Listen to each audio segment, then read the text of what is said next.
So, they want you to be there for this project. मैं भी यही चाहूँगा कि एक कंसाइनमेंट तुम्हारी आंखों के सामने रेडी हो जाए। वो एक्चुअली पहला कंसाइनमेंट है ना, आंखों के सामने तैयार हो जाए तो दिल को इत्मीनान रहता है। तुम ऐसा चाहते हो तो ठीक है। देखो फजर, मैं पीछे हटने वालों में से नहीं हूँ। तुम मेरी तरफ देखो ना देखो, मैं तुम्हें देखने आता रहूंगा। तुम भले ही मेरी बातों का जवाब नहीं होते, लेकिन मैं बात करता रहूंगा। काश ये जायदाद की लड़ाई ना होती तो अभी काका साहब हमारे साथ होते। जायदाद पर की गई जानी दुश्मनी महलों को ऐसे ही दीमक की तरह खा लेती है।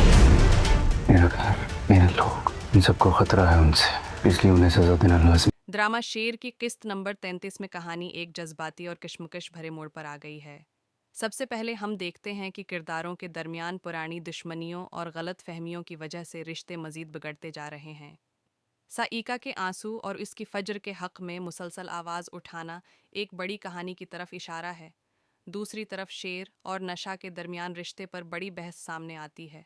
नशा चाहती है कि शेर इससे शादी करे ताकि ख़ानदान का दबाव कम हो, लेकिन शेर साफ इनकार कर देता है और कहता है कि ज़बरदस्ती की शादी वो कभी बर्दाश्त नहीं करेगा।